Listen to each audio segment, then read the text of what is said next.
The St. Louis Dragons look to get back to the NFC Championship today, and they can do so with a win here against the Green Bay Packers. Last episode was the wild card round against the New Orleans Saints. In case you missed that episode, I recommend you check out the series playlist because, oh boy, this game was something. The Saints are a team we have a lot of history with in this series, and it stems from the fact that our two quarterbacks were rivals in college, and it is carried over here into the NFL. We had been looking for revenge on the Saints, who beat us in the regular season this year and beat us in the playoffs last year. Well, this game ended up setting multiple NFL records. Most points in a game ever. Most first downs by one team. Total combined yards. And although it's not included on the graphic, the 17 touchdowns in this game are also the most in NFL history. Both teams finished top 3 all-time in terms of total yards for one game, which is just remarkable. I don't know how you can be the Saints offense, scores 56 points, get the third most yards ever, and still lose the game. But ultimately, we got the job done. Our offense did not have much margin for error. Puma Whitlock had a couple mistakes throughout this game with an interception and a bad sack at the end of the first half. But other than that, he was spectacular, leading our offense to 9 touchdowns. Callaghan October was also phenomenal. And again, how does he feel having the game of his life and losing? The big difference between these two teams was the ground game.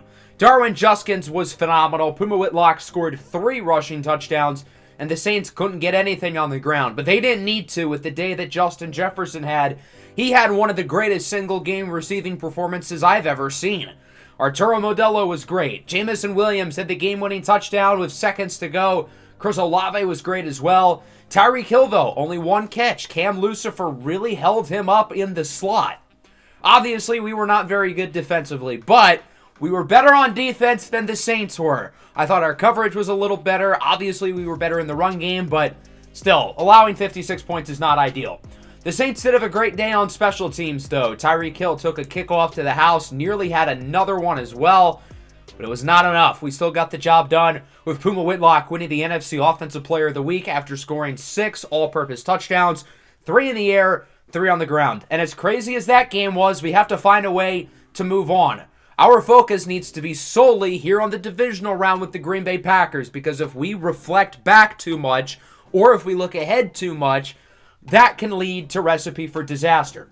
Of the 6 wildcard games, 5 of them were decided by 1 score. The only one that wasn't, the Packers beating Atlanta 38-17. And this Falcons team has plenty of playoff experience. I mean, they made the Super Bowl last year, and they've been a consistent mainstay in the postseason, but the Packers demolished them. The thing with this Green Bay team is that they're extremely young. They were the worst team in the NFL a couple years ago, had the number 1 pick. Last year, they almost made the playoffs, losing out on a wild card spot to us. And then this year, they were able to win the NFC North at 11-6. This Packers team did not have an easy season. They started off 1-2, including a loss to Seattle. Ugh. They were only 4-4 at their bye week, but they really figured things out from there, going on a 4-game win streak. This team knows how to win close games. Their only wins decided by more than 1 possession came in Week 1, Week 18, and in the wild card round. It feels like they've really peaked at the right time, which could lead to trouble for us. Their 2 best players are only 23 years old, headlining the youth on this roster, featuring third-year quarterback out of LSU, Johnny Gordon. Johnny's got a strong arm and he's really accurate, doesn't really provide a whole lot out of structure, but he's still a talented player who has been a winner for this team. I was really surprised when the Packers drafted him despite Jordan Love playing well, and I was surprised when they didn't draft a quarterback number 1 overall a couple years ago, but it's worked out. They have one of the best running backs in the NFL in Khaled Garrison, a high draft pick who has been a star since entering the league. Well worth the first-round investment that Green Bay used on him. Out wide, Jaden Reed in the slot leads the way, along with youngsters such as Cap Crew and Keyshawn Porter. No Christian Watson today, he'll be out, but they do have pretty much everybody else healthy on offense, including tight end Sam Laporta. This team is really led by their defense, though, specifically Dean McKennedy, the NFC Defensive Player of the Year, who they did draft number 1 overall 2 seasons ago. He had 20.5 sacks this year, beating out our very own Simeon Bonnet, for the award. Jair Alexander, Rashawn Gary, Quay Walker, and Kenny Clark lead the way for what is one of the best defensive units in the NFL. This team has youth, this team is well-rounded, and again, defensively, they are very, very good. One of the best offenses in football facing off against one of the best defenses. I don't think this is going to be a track meet shootout like we had last week with New Orleans. And if you factor in the weather, I certainly don't think we'll be seeing an NFL record in points again. This game will be in a blizzard, which neutralizes things a lot and could hurt both passing games. Considering our passing offense is way better than theirs, that kind of sucks for us. And we're going to need to rely on the run more than ever like we did last week. Unfortunately, Owen Popo got injured a week ago, and while we will be having Simeon Bonnet coming back after this week, if we win today, Owen Popo will likely be done for the year. I think Owen Popo's our second best defensive player other than Simeon Bonnet, and it showed with how bad our defense was a week ago. We're going to put him on IR, ending his season and giving us an extra roster spot. This wasn't entirely an easy decision, though, because if we make the Super Bowl, he would be injured for one more week. So maybe there's an outside chance he'd be able to play, but now that won't be the case. And I would like to sign a replacement at linebacker because we only have 4 healthy ones on the roster. Ultimately, I think Jermaine Pratt is the best fit for us. He's a 33-year-old veteran chasing a ring. He's athletic, he's a good cover player, and he's solid enough against the run. I wanted an experienced player who can cover and give us some spot snaps here and there. He's not going to have to start for us per se, but if he can give us good special teams reps and occasional reps at linebacker, then I think that would be very helpful. So let's get this show on the road. A blizzard here in St. Louis as the 12-5 second-seeded St. Louis Dragons face off against the 11-6 third-seeded Green Bay Packers. I think the weather is going to really provide a big neutralizer for this game because not only is it super snowy and super windy, but temperatures are at a record low. Temperatures at kickoff are likely to feel lower than 0 degrees Fahrenheit, and that number is only going to get lower and lower as the night goes along. Both teams are completely bundled up. Every single player is wearing heavy sleeves. Otherwise, there would be a significant health risk. But despite that, the Dragon's Nest has filled out. Even with record low temperatures, the fans are still showing out for what could be the final home game of the season, whether the Dragons win or lose. We'll see if St. Louis can get back to the NFC Championship for a second time in their team's history, and they will start with the football. The NFC Divisional round is underway, and the rookie Jalen Mallard will take a knee in the end zone, and we take a look at the Dragons' offense coming off a game in which they scored 63 points a week ago. Puma Whitlock scored 6 times, and this offense was legitimately unbelievable, scoring 9 touchdowns in 12 offensive possessions. It's hard to imagine the offense is going to be as good because of, for one thing, the snow, but also going up against one of the best defenses in the league after facing off one of the worst a week ago.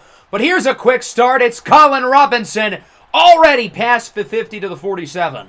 Robinson did not catch a single pass last week in his return from injury after missing the final games of the regular season with a torn labrum, but he's already on the board here with a reception as Puma is lit up by Dean McKennedy. Took a shot there on 2nd and 9. He's okay, but look out for Dean McKennedy to have a big game. McKennedy sending pressure on 3rd and 9, but Puma gets rid of it for Isaiah Likely, who gets the first down. The snow is going to make everyone slower, and I think that actually goes to Puma's advantage a little bit because he's going to have more time in the pocket. 2nd and 3. Here's DeAndre Swift up the middle. He gets the first down, and St. Louis is in the red zone. Swift was a rival of these Packers over the last couple of years, of course spending the past few seasons in Chicago before being released. 3rd and 3. It's Darwin Juskins who breaks a tackle and gets the first down to the 2. Juskins had the game of his life last week against New Orleans, but he's probably going to get the ball even more today. He very well could be the X factor once again, as on 1st and goal, Juskins slips in for a score, and the Dragons' offense picks up right where they left off from a week ago. I'm not expecting 63 points, but this is a pretty good start. The Dragons are able to march down the field, led by the ground game, finished off by a score for Darwin Juskins, and it's 7-0. So with that, we'll take our first look at the Packers offense, led by third-year quarterback Johnny Gordon, coming off his first career playoff win a week ago against Atlanta. This Packers team is used to playing in the cold, and I like their chances here in a blizzard more than many of these southern teams who have infiltrated themselves into the NFC playoff picture. 3rd and 9, Gordon looks to throw it, under a little pressure, goes downfield, it is broken up! Jalen Bourgeois got his hands on it first, he probably should have caught it. Okudah got his mitts on it too. So it's incomplete, Cap Crew the intended target, and the Dragons will get possession of the ball back. Up the middle, Arturo Modelo with his first reception of the game, and the NFC's Offensive Player of the Year gets it to the 46. This game is the best offensive player in the NFC, the best defensive player in the NFC, and the best quarterback in the conference as well, with Puma Whitlock, who arguably should have won the NFL's MVP, finishing in second as he connects with Modelo again. So far, the weather has not made any negative impact for Puma Whitlock. He's 5 of 6, sending the ball downfield. They're going to run it on 3rd and 6 and get it with Juskins. The whole goal of that play was to get closer to field goal range and center the kick. But with all the room Juskins had to get the first down, hey, that works too. The Dragons were just trying to play it safe and make sure they'll take a double-digit lead, but sure, that's fine as well. 2nd and 10 from the 17. Up the middle. Tough pass. It's caught by Jamison Williams to the 6. And St. Louis is getting closer and closer to adding to this lead. 2nd and goal from the 4. Short pass caught by Modelo. Breaks a tackle. He's in for a score. It's Modelo time. Arturo Modelo with yet another score. Combining regular season and postseason, that is his 19th receiving touchdown of the year. And the Dragons look awfully good so far. They lead 14-0. The offense has easily won the battle so far against this elite Green Bay defense as they get the ball back. Here's Khaled Garrison to the left side with blocks. Garrison gets a first down, and he'll get an additional 15 with the face mask on Jalen Bourgeois. That's the first down of the game for the Packers. It took them a little bit longer than they would have hoped, especially considering how bad the Dragons' defense was a week ago. Now from the 46, Garrison gets it to the right side. We've got another flag as he is lit up by Samasoni Saluni. This one is coming back, though, essentially making up for the face mask, as it is a holding call against the right guard, Godwin Cheeds, and that'll make it a 1st and 20 for the Packers. In a game where they might not have much margin for error on this side of the ball, that is certainly not ideal as Garrison gets nothing. Ryan Nada brings him down, and with the loss of Owen Popo, nobody's going to have to step up more than Ryan Nada. Not just in terms of what Popo provides as a player, but his leadership, holding the green dot defensively. Nada now will be the engine defensively as Garrison makes up for the yards from the penalty. And now it's a 3rd and much more manageable. 3rd and 7 to be specific, with just seconds left here in the quarter. Gordon looks to throw it downfield. It's dropped! Cap Crew had the ball right in his hands, but Okudah charged it out with a big hit. Cap Crew, the son of former Titans wide receiver Quinn Crew, who of course was in that same receiving room as Dragons head coach Scotty Pickens. The Packers are going to go for the 60-yard field goal, and it has the distance, but it's no good. Wide to the right, and nothing will go this team's way. The Dragons lead 14-0, and they're going to get exceptional field position here with 8 seconds left in the first quarter. I don't think the first 10 minutes could have gone any better, as Juskins loses a yard. Finally, a positive play from the Packer defense. It's Kenny Clark. And that'll wrap up what was otherwise a disastrous first quarter for Green Bay. The Dragons lead 14-0. The run game is picked up right where they left off from last week, and the passing game's been really effective too. Puma Whitlock is 7 of 9, and he's been able to throw the ball downfield. Puma scrambling, has Jamison Williams open, breaks the tackle from Jair Alexander, and is decked at the 37, but not before getting yet another first down.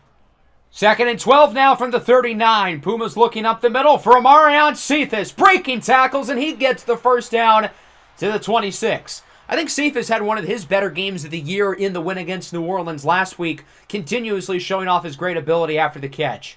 Here's Modelo, wide open, another first down, looks to spin away from the defenders, he cannot, but he does bring it to the 14, wrapped up by Bowman and James. The Dragons can make this a 3-possession lead here as long as they don't royally screw it up. Swift is going backwards, though. It's been a quiet start for him, 6 carries, 12 yards. And it's Dean McKennedy, the former number 1 pick out of Purdue, bringing him down. Look at all the room for Darwin Juskins. He will dive in for a score. His second of the night, and it's 21-0. The run blocking has been unbelievable for the St. Louis Dragons today. And I also feel like the Packers defense deserves some blame as well. The middle of the field was completely wide open. I don't know why they didn't have a linebacker or two looking to stop the run, because the Dragons have made it very clear their focus is on pounding the rock. Awful defensive execution by the Packers, and it is a 21-0 game as Garrison is decked on first down by Jabril Fofana. That's Johnny Gordon's first completion of the game. We are a good third of the way into the game. Here's his second completion. It's the tight end, Sam Laporta, who brings it to the 48-yard line for a first down. And the Packers are actually kind of getting something going on this drive. Could this be where they finally score? No, because Johnny Gordon is picked off by Okuda. With plenty of room in front of him, he stiff arms Garrison and is wrapped up at the 35. If this game couldn't get any worse for the Packers, it does here. The Dragons look unbelievable right now, coming off a taxing, emotional win last week. I was worried they would be flat today, but that has not been the case at all. The offense has picked up right where they left off, and the defense has been incredible. Modelo, wide open. Can he get in? Not quite. Wrapped up at the 1. Puma is 12 for 14, debunking all of the previous playoff narratives surrounding him coming into the year. First and goal, Juskins walks in for a touchdown. That's a hat trick. Darwin Juskins with his 3rd touchdown in the first half and his 5th of the postseason. I think he scored more here in the playoffs than he has in the regular season, and that's not an exaggeration. I'm dead serious. It's 28-0 still in the second quarter. I cannot believe what I'm watching. Packers back with it. Khaled Garrison with blocks to the left side.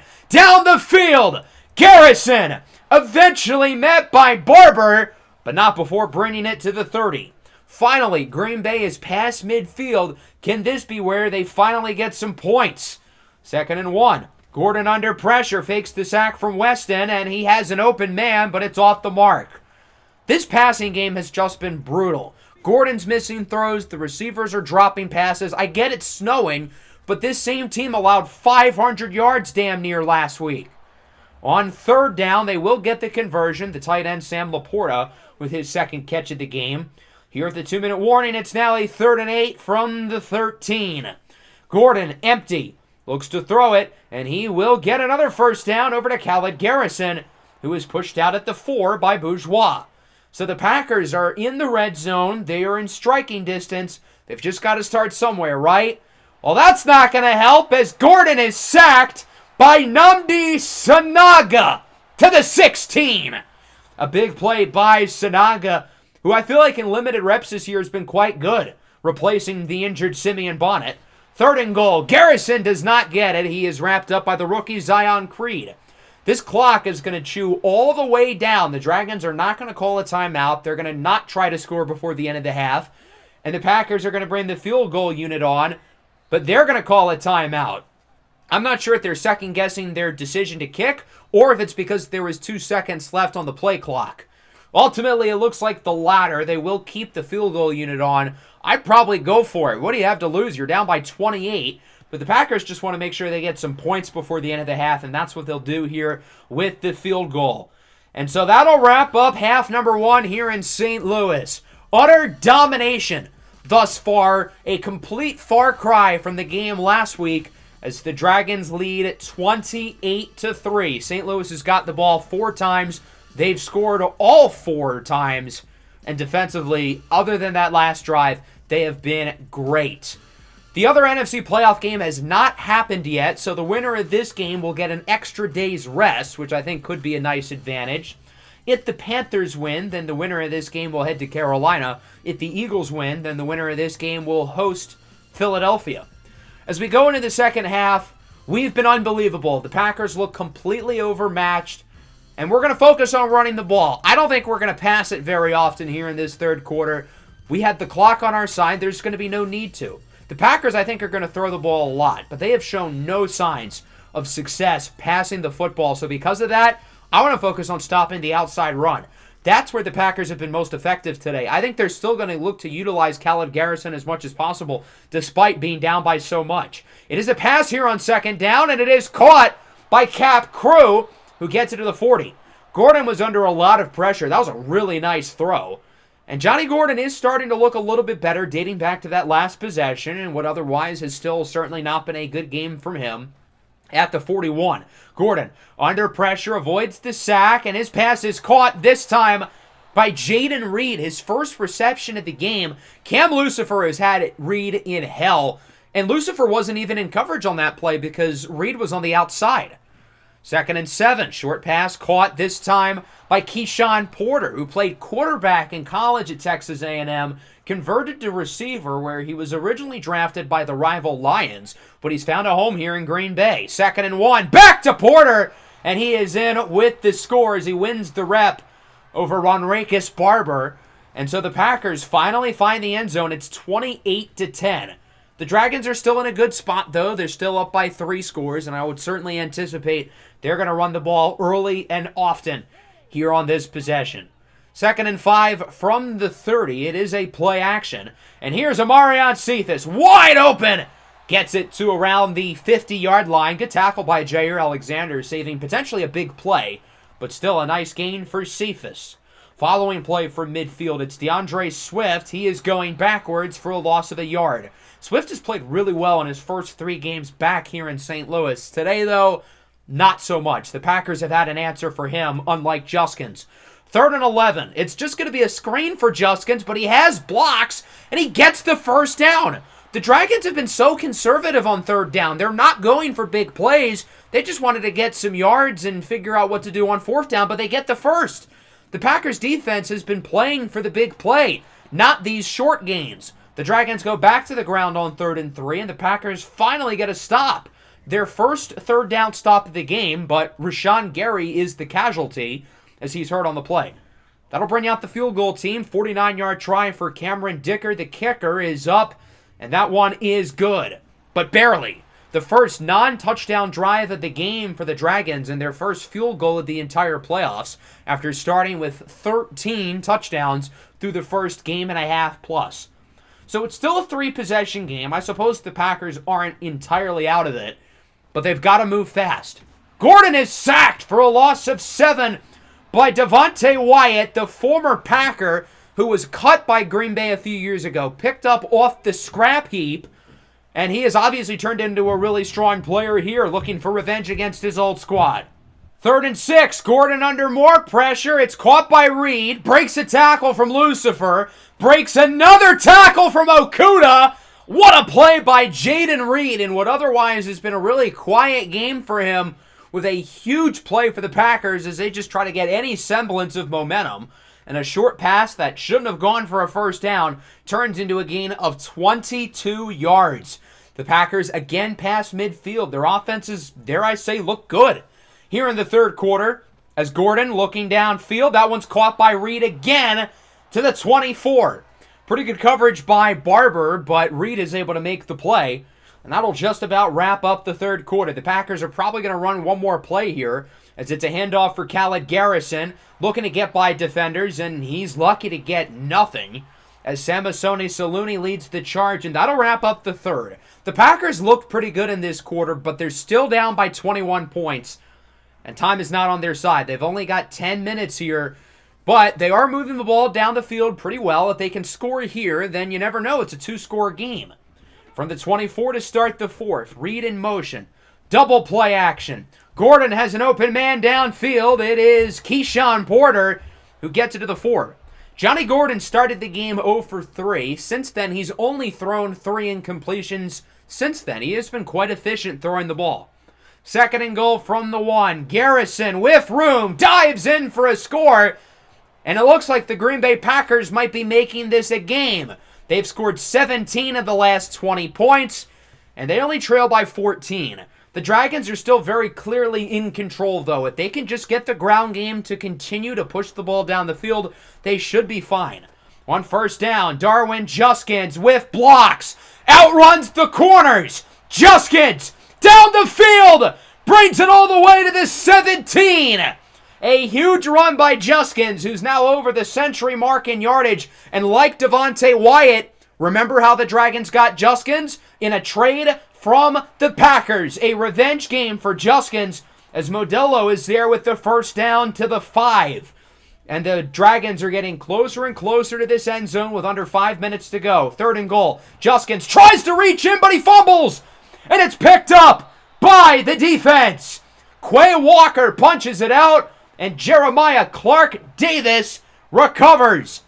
Juskins was looking for his 4th touchdown of the game. But right there, clearly a fumble as he tries to reach the ball over the goal line. And the Packers will get it back, still only trailing by 2 possessions.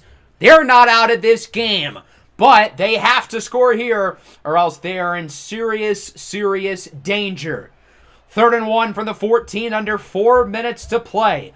Gordon hands it off for Garrison, and he is stopped. Penultimo Barahona brings him down. 4th and inches. No huddle. The Packers are going for it. Laporta wide open down the field. A first down and more as he gets nearly 30. And the Packers keep the drive moving, but this clock continues to go under 3 minutes. Gordon looking downfield on 3rd and 9. It's broken up by Ronrakis Barber. 4th and 9 now. The Packers again will have to go for it. This could be for the game. Gordon looks to throw it. He has time, goes downfield. It is broken up. Barber and Salooni each get their hands on it. And the Dragons will get the ball back, still up by 14, looking to finish things off for good. From the 45, the former Packer, Darwin Juskins, loses a yard. He's wrapped up by Kenny Clark, who's had a big night with 4 TFLs. And that'll bring us here to the 2-minute warning. The Packers have not used any of their timeouts yet, but I imagine they're going to start doing so here. No reason for the Dragons to do anything other than run the ball. DeAndre Swift on 2nd and 11 gets a solid gain of around 3 as Sheldon Gandy is hurt for the Packers. They would have had to call timeout anyway. 3rd and 8 now from the 43. Handoff for Juskins. Solid gain, and he gets 7. A first down here ends it. You know what the Dragons are going to do. They're going to go for it. To end the game here on 4th and inches, Darwin Juskins does not get it. Kenny Clark with another TFL, keeping the Packers in it for a little while longer as they will get it back on offense with 1 timeout in a little over 100 seconds. They need a touchdown, an onside kick, and a touchdown. And they'll start with a screen here for Khaled Garrison. Jukes away from the defender, gets the first down, but Okuda's able to tackle him inbounds. 3rd and 10, down to 1:14 now from the 47. Gordon looks to throw it. Has time, looking downfield. He's got an open man. It's Cap Crew who gets it to the 31, but again, he's inbounds. They got to move fast. Following play, Gordon on the wheel route has Laporta open, and he is out of bounds, stopping the clock at the 11 for a gain of around 20. It's been a really productive day for Sam Laporta, right around the 100 yards mark. 2nd and 6, it's dropped by Jabril Fofana. He could have ended the game with an interception, but he's unable to. 3rd and 6 at the 6 with under 30 seconds left. Play action. Gordon for the end zone. It's caught by Crew for a touchdown. What a catch by Cap Crew. I think he caught that one-handed, and it is a 1-possession ball game. Now the question is, did he get the feet inbounds? We're really able to get a look at where the line of out of bounds is. It's that dark marker, and it kind of looks like his foot was out as he caught it. So the booth is going to review it. From that angle, I don't think he was in bounds, and as we take another look there, first of all, why did he go for one hand with that catch? A backhanded snag. That's an unbelievable play. But yeah, I don't think he got the feet in, and the referees agree. This play will be overturned. As great of the catch as it was, it will not count.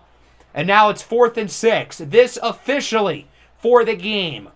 Gordon will look to throw it, looking for the end zone. It's broken up by Barber, and that will do it. The St. Louis Dragons have officially won this game. They're not going to kneel it quite yet. They want to get out of the red zone as Darwin Juskins will easily do that, dives forward, and then immediately gets back up at the 24. And now Puma Whitlock can kneel out the clock. This game is over. The Dragons are going back to the NFC Championship for the second time in team history. And for the first time in our team's history, we've won multiple playoff games in the same season. We've never done that. In Season 3, we only won one playoff game. In Season 4, when we made the NFC Championship, we again only won one playoff game. That was the year we got the number 1 seed. And last year, we were eliminated in the first round. Coming into this year, the Dragons only had 2 playoff wins all time, and we have doubled that total over the last 2 episodes.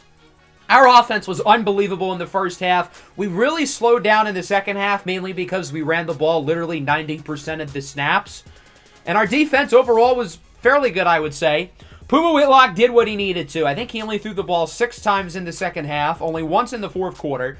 But he was super efficient. He didn't miss any throws and was overall rock solid. We needed him to not make mistakes, and he did not make any mistakes. Johnny Gordon was fine. He wasn't bad, per se, but I wouldn't say he was good either. He definitely played better as the game went along, but it was too little too late.